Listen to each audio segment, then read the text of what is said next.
Afternoon, folks. Nate here with Mary Farm and Ranch, coming to you from a steamy Oklahoma.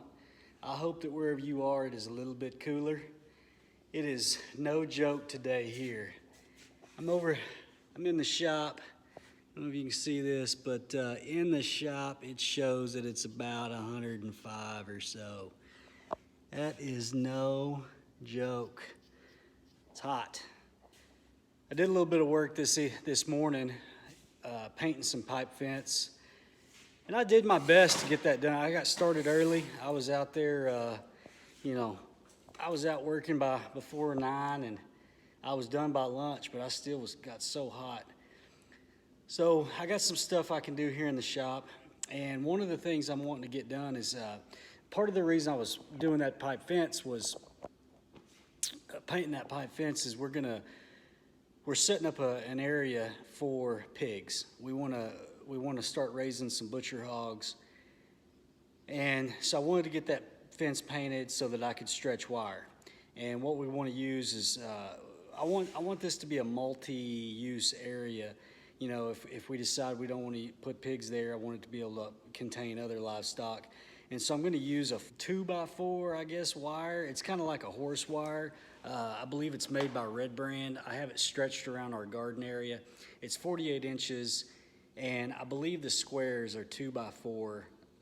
It's not a welded wire, but it's like a high tensile wire, and so we're going to get that. We need to get that stretched. And that's going to be the first step in making this hog pen. And what I've used in the past to stretch that wire is kind of a contraption that I made with 2x4s that compresses the wire. And what I'm wanting to do is I'm basically going to use some scrap metal to make a similar version that is more appropriate to the size of wire that I'm going to be using. And it's basically gonna sandwich the wire in between. I can hook a come along onto it and stretch that wire really tight. So to get out of the sun, I'm gonna come here in the shop. I'm gonna do a little bit of cutting with some metal. We're gonna drill some holes, and we're gonna try to piece this together a fence stretcher. So follow along.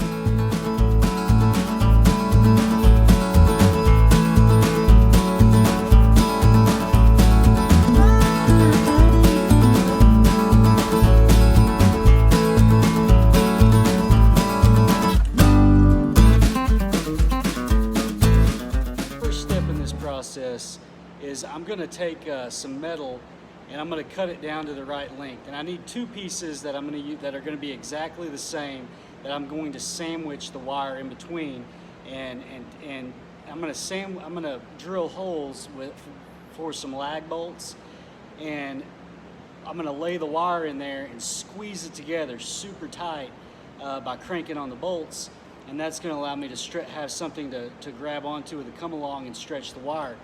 The metal that I'm going to be using is, so this is some 2.5 inch by 1/4 inch, basically plate steel. And what I bought this, I was building a sliding door, like a sliding barn door, and I was using this for the track, and so I accidentally I just bought extra, and I really didn't know how much I was going to need. I didn't know if I was going to need to connect two tracks together or what. And so I have this extra piece of steel, and it's been laying in the shop, just taking up space basically. And so what I'm going to do is I'm going to cut this down to size, and then we'll match it up, and then we're going to drill some holes to secure a chain that will be able to secure onto a come along, and then we'll also put some holes in really specific places that will allow the wire to set just correctly in there, where the bolts will be in between the 2x4 spaces. So this is going to work really excellent. So let's get started.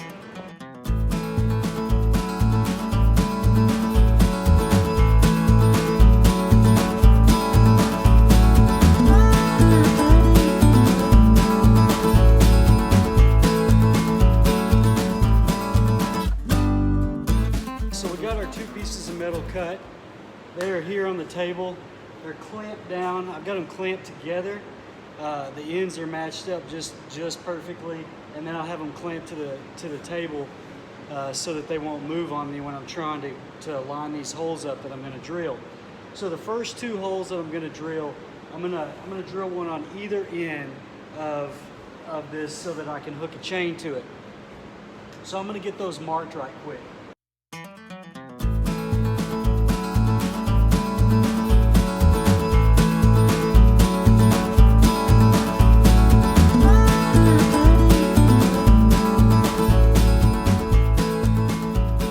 So I went ahead and marked them with the straight edge, and then I'm gonna put a dimple in each one with a punch. That way, if the soapstone gets washed off or moved off, I'll still be able to see that exact spot.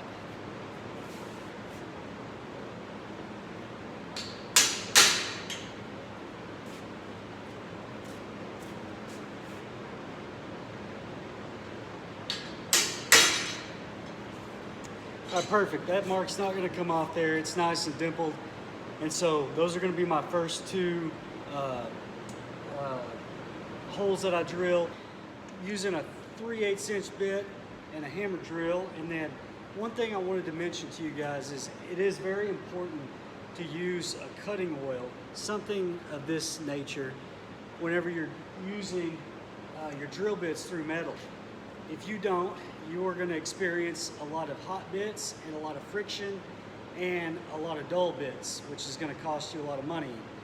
So the way that a drill bit, the metal of a drill bit is harder than the mild steel that you're drilling through. And so properly lubricated, these bits will stay sharp and they will continue to cut for a long time. But if they get hot and they get damaged from that friction, they're going to lose their sharpness. And so you can extend the life of your bits substantially by using cutting oil. You know, this stuff is like $3 or $4 for a bottle that'll last you a couple of years. You know, so I highly recommend you get some of this. Keep it, you know, wherever you're doing the majority of your drilling, so that you will remember to use it. I've got a couple of bottles all over the shop here, and so anyway, let's get this initial couple of holes drilled.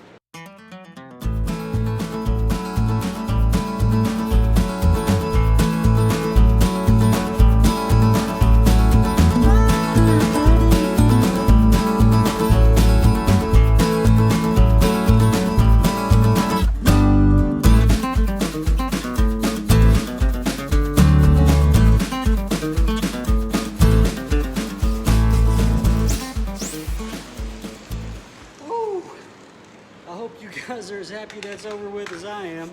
So, all right, we got our first hole drilled here. I'm gonna go ahead and drill the other one. It's gonna be basically the same scenario. I'm gonna use the cutting oil. I've already dimpled the cut with the punch and a hammer. And then once these two holes are drilled, I'm gonna go ahead and latch the two together so that they're nice and stable. And then we'll use a piece of the fencing so that we can measure out exactly where we want our bolts to go, so that we're not running into the wires. That way, every time we hook this up or you know, sandwich some fence together, as long as we're using the same fence, this thing is going to fit right in there between the spaces of the wire. It's going to suck down super tight on it. We'll be able to hook it to a come along, crank it tight, and this is going to make us a great fence. So this is going to be a tool that, you know, this will last us a lifetime out here. You know, as long as we don't leave it outside and let it get wet and rusted, this thing is going to last forever. So I'm going to get this other hole drilled real quick, and I'll meet back up with you. So I'm back over here at the shop. Got my piece of wire. I'm on shirt number 3. It is still hot. It's about 7:30 in the evening. It's still teetering around 100 here in the shop. It's hot. It's going to be hot. It's going to be hot for another month. Maybe 2. So it's got to make do, right? So what we got is I've got my piece of metal now, and I'm going to show you guys kind of what I'm working with as far as getting the setting setting it up, how it's actually gonna function in the long run. So I'm gonna show you where I'm gonna drill my holes and how this whole process is gonna go. We've got these two pieces of metal. These are 1/4 inch pieces of flat iron. And what I've done here is this is a section of this fence. So this is what we're going to be working with. This is Oklahoma brand horse fence. So OK brand Max Type fencing products. This is what we're going to be using. The reason we're choosing this, I mean, this is a super nice wire. It's expensive and it's way overkill for pigs, but I might want to put other livestock in this pen that we're going to build in the future. So I want it to be able to hold everything. So what we're going to do is because we're going to be putting a lot of this wire, I want to have basically a tool that is specific for this wire to stretch it. So the way this thing works is the wire is going to be sandwiched between these two pieces of flat iron, and there's going to be bolt holes that you'll be able to screw tight. You know, I'm going to use an impact driver for speed of things. So, you know, what you'll do is you'll get your fence ready to stretch, and then basically you'll just hook onto this thing. This thing will have chain attachment points. You just clamp onto this, and boom, you've got something that will stretch your wire. So what I'm going to do here is I'm going to mark out my spots. I don't want to drill a bolt hole where there's going to be a wire like this one. See, I went through and I marked every 6 inches, but the problem is like this one, for example, would be right in the middle of one of my wires. So what I want to do is I want to stagger these things so that I'm not going to cause an issue with my wires. So basically, you know, like this one's good. You know, this one is not. This one's good. This one's not good. Not good.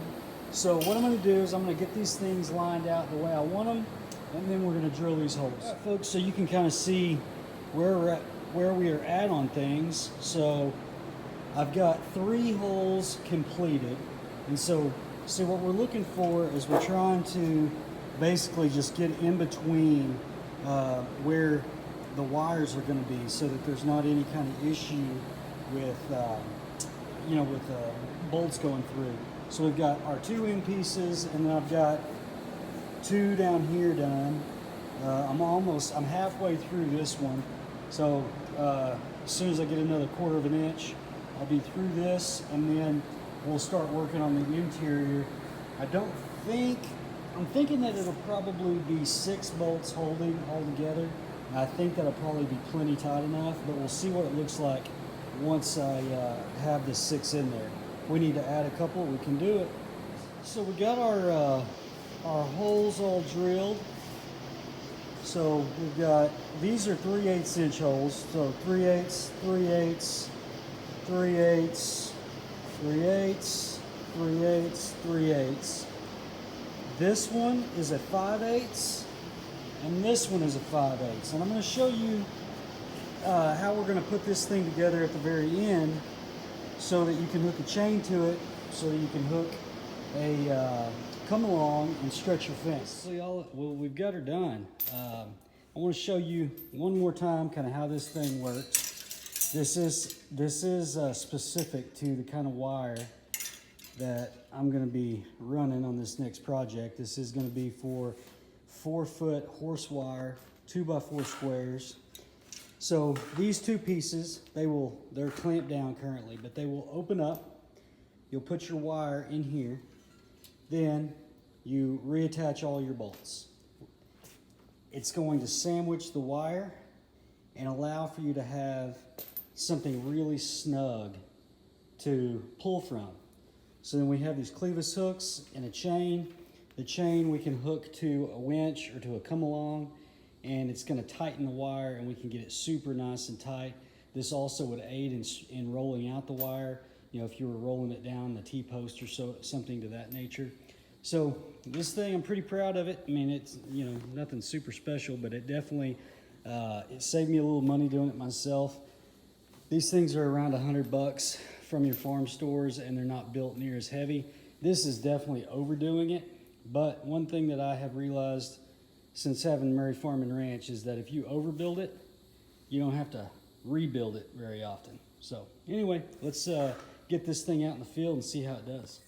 So this is the contraption that I built in the shop the other night. And what we've got here is 2 1/4-inch pieces of flat iron. These are 2.5 inches wide, 1/4 inch thick. I cut these to 54 inches because the wire that I wanted to fix these for is 48 inches tall, so this gives me a little bit of room on either end. They're secured together by 8 grade 8 bolts, and that's how I sandwiched the wire in between it. This kind of came to me later. I was trying to figure out a way to connect to it and pull the fencing tight, and what I did was I found these clevis hooks.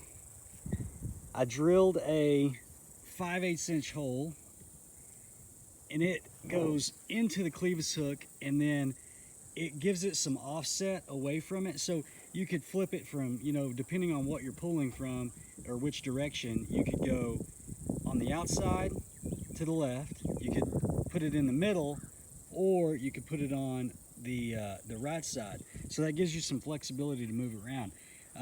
Like in this scenario, I've got a chain hooked to it. In the middle of the chain, I have another clevis hook that goes to a come along, that goes to a chain that's wrapped around this post, which is ultimately hooked to my tractor, and this gives me the leverage I need to straighten this fence out. So what I've got going on is I've got a run here of wire that is,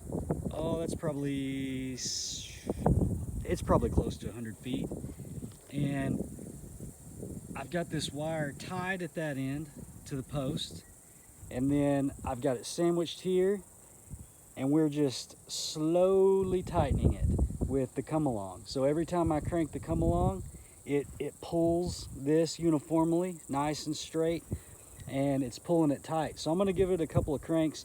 One thing I always recommend is that when you're doing something like this, you need to check your fence just like every couple of cranks to make sure it's not getting hung on something, because, you know, if your wire gets hung while you're stretching it, it'll pull the wire, mess it all up, gets it all bent out of shape. So anyway, it's coming along good.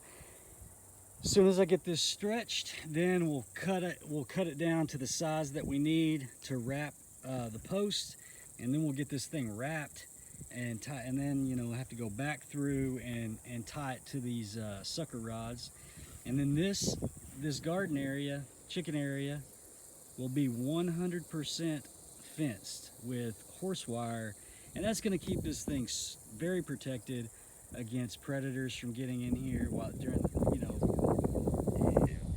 the chickens are already super protected at night with our chicken coop, but during the daytime, if we're not home and the dogs maybe are inside, you know, we might want to just leave the chickens in here to roam around and scratch instead of being out, you know, where they could get exposed to, you know, coyotes and so forth. So anyway, I'm going to start stretching this thing, but I just want to show you guys this thing in action, what kind of contraption I've got set up. So we've got our rod to a chain, to a come along, to a chain, to my tractor. Quite the mess, but hey, it's working. All right, guys, so here is the finished product.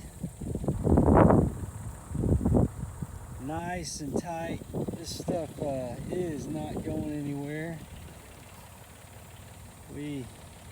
What I did is on each post, I secured it in each post.